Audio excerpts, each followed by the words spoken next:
Marvel's biggest twist yet. Robert Downey Jr. is ditching Iron Man to become Dr. Doom.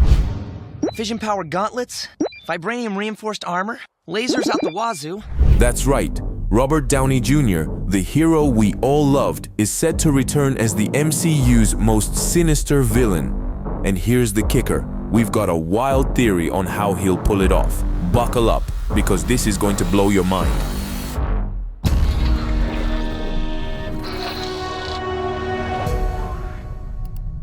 Okay, firstly, we need to discuss how Marvel Cinematic Universe was doing after Robert Downey Jr. left the franchise.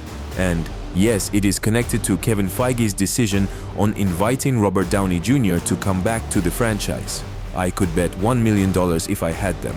Yeah, if I were Iron Man, I'd have this girlfriend who knew my true identity. The Marvel Cinematic Universe, MCU, was once an unstoppable force, with its Phase 3 films grossing over $13.5 billion globally, culminating in the massive success of Avengers Endgame. However, the tide began to turn with the launch of Phase 4. Although Spider-Man No Way Home brought some hope, the overall reception of Phase 4 films was lukewarm. Come on, we got a situation. The pandemic undoubtedly played a role in diminishing box office returns, but even after the world began to recover, the films struggled to capture the magic of their predecessors. Criticism began to mount as fans and critics alike noticed the increasingly formulaic approach to Marvel's storytelling, leading to a decline in both viewership and enthusiasm.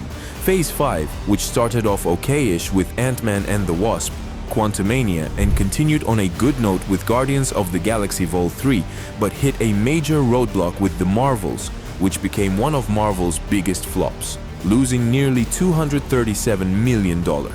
And I'm not even considering talking about their TV shows, where only Loki and What If series was good. Let your thoughts drift away, relax your neck, bend your knees if that's more comfortable, hold in your farts. Presence. About accepting the situation you're in. Oh, I thought it was about getting my butt tight as hell. The final blow came when Marvel was forced to drop Jonathan Majors, the actor set to play Kang the Conqueror, after his legal troubles emerged, leaving the MCU without a clear big bad for the upcoming Avengers film.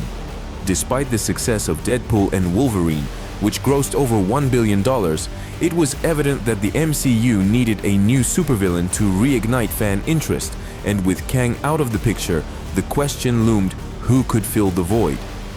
Robert Downey Jr. famously portrayed Tony Stark, also known as Iron Man, in 10 Marvel films, ending his journey in the emotional climax of Avengers Endgame. After that, Downey made it clear that he was done with the role, with Marvel Studios president Kevin Feige confirming that they would never undo Stark's iconic sacrifice. The decision was final, no more Iron Man. However, as the MCU struggled to regain its former glory, especially after the fallout with Jonathan Majors and the need for a new central villain, Marvel knew they needed a game changer. Enter RDJ once again, but this time not as the beloved Iron Man, but as the sinister Dr. Doom.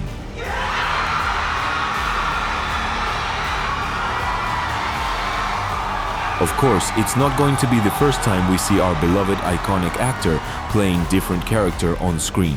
I have never said any of those words in my entire life. The modesty.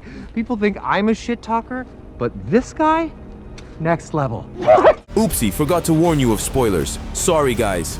Given that the multiverse is the central theme of the current MCU phase, and Marvel is heavily cashing in on nostalgia, the casting of Robert Downey Jr. as Dr. Doom is likely a deliberate reference to his iconic role as Tony Stark.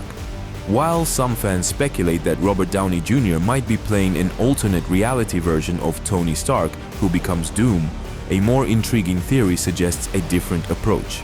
In this alternate reality, Victor Von Doom follows a path similar to Tony Stark's in Phase 1 of the MCU. You are trespassing on Latverian soil. Leave. Now. Just as Tony, the CEO of Stark Industries, was captured and built the first Iron Man suit in a cave, Victor would be the CEO of Doom Inc., creating the Doom suit under similar circumstances. This would not only introduce Doom in a nostalgic way but also allow audiences to see how Victor's choices differ from Tony's, leading him down a darker path. Instead of becoming the selfless hero who ultimately sacrifices himself with the Infinity Gauntlet, Victor would use his experiences to become increasingly villainous, creating Doombots instead of Ultron, and eventually harnessing the power of the Infinity Gauntlet for his own sinister purposes.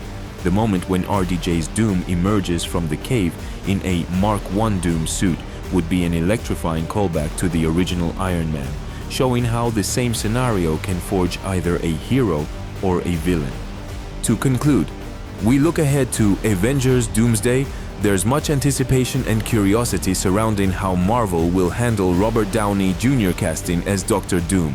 While there's skepticism about how his return might blur the lines between Tony Stark and Victor Von Doom, it's clear that Marvel is taking a bold risk to rejuvenate the MCU. This move could either redefine the character of Doom in a way that leverages Downey's iconic presence or risk overshadowing the story with the shadow of Iron Man. Regardless, Avengers Doomsday is shaping up to be a pivotal film that could determine the future direction of the MCU, making it a must-watch event for fans and critics alike.